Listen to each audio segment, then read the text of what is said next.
Hello students, ये आपका fourth unit का एक पार्ट है बच्चों, जिसमें से 8 अलग अलग क्वेश्चंस बन सकते हैं, शॉर्ट क्वेश्चंस फोर्थ यूनिट में से, जिसमें मैंने एक कमला करवा दिया है, कांतापुरा आपको मैंने दे दिया है, then few are left. Okay, I am not able to recall.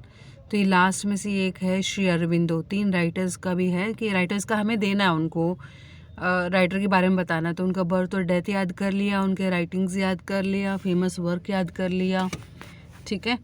तो श्री अरविंदो बॉर्न अरविंदो घोष, वैसे रियल नेम उनका घोष है। 15 अगस्त 1872 टू 5 दिसंबर 1950 में ये गुजर चुके हैं। Was an Indian philosopher, yogi, guru, poet and nationalist. At Pondicherry Shri Aurobindo developed a spiritual practice. देखिए, स्पिरिचुअल योगा का अगर बात की जा रही है तो स्पिरिचुअल में काफ़ी इन्होंने काम किया है। Numerous things he has done. Developed a spiritual practice he called integral yoga, यानी अंदर से मेंटली स्पिरिचुअली अगर हमें स्ट्रांग बनना, कनेक्ट होना अपने वर्ल्ड से, मिस्टिक लॉ से। The central theme of his vision was the evolution of human life into a divine life.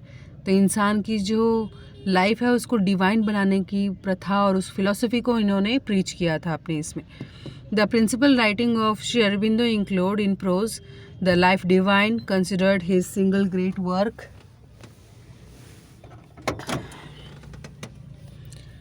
And I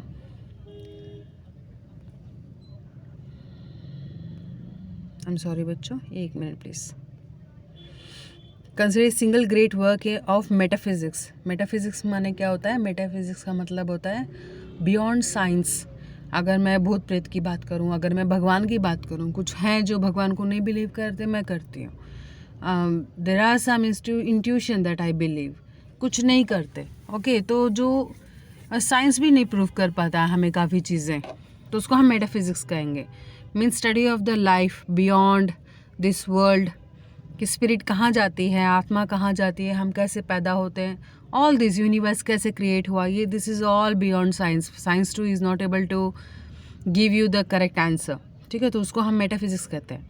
the synthesis of yoga, secrets of the Vedas, ये सब उनकी लिखी हुई टेक्स्ट है, लिटरेचर है। Essays on the Gita, the human cycle, the ideal of human unity, renaissance in India and other essays, supermental manifestation upon earth, the future, ठीक है। इनमें से आप कुछ याद कर सकते हैं, जो आपको अच्छा लगता है, इजी लगता है, वो याद कर लीजिएगा। Aurobindo voluminous literary outputs comprises philosophical speculation, many treatises on yoga and integral yoga, poetry, plays and other writing. तो इन्होंने पोइट्री भी लिखी है योगा पे, प्लेज भी लिखा है और अदर राइटिंग भी की है। इसमें से कुछ टर्म जो है शायद ये जो राइटिंग्स हैं इनका वापस रिपीट हुआ है।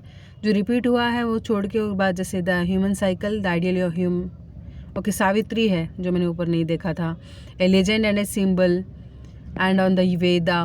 तो ये 3 अलग हैं, तो आप इसको ऐड कर लीजिएगा। इन पौंडीचेरी, बेसिकली ये पौंडीचेरी में इन्होंने वक्त बिताया था।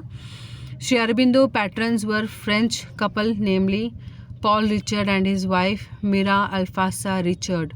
Letter she was the mother of Pondicherry आश्रम।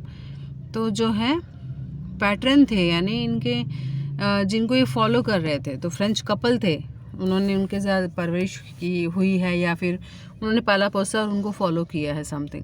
ही started publishing the monthly journal Arya with the assistance of his French friends. In the journal, he focused on the divine destiny of humankind, unification of human race, the spirit and the significance of Indian civilization and culture. Later, he mentioned these articles in the Life Divine. He also wrote his epic poem Savitri in 23,813 lines of blank verse. Blank verse का मतलब होता है जिसमें हम कोई rule follow नहीं करते हैं, कोई मीटर, कोई राइम स्कीम, नथिंग, जैसे मर्जी वैसे हम लिख सकते हैं, तो ब्लैंक वर्स वो होता है। तो देखिए 23,018 लाइन में लिखा है। Okay, do you, it is one of the longest poems in the English language. So ये थोड़ा सा मैं चेंज करूँगी, इसमें कुछ मिस्टेक ये क्या है, आपको जो रिपीट आ रहा है प्लीज़ वो आप स्किप कर लीजिएगा। So I will make it as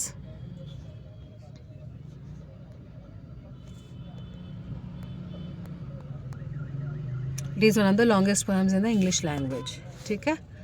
So this is it, a short description for 5 marks. The question will be there.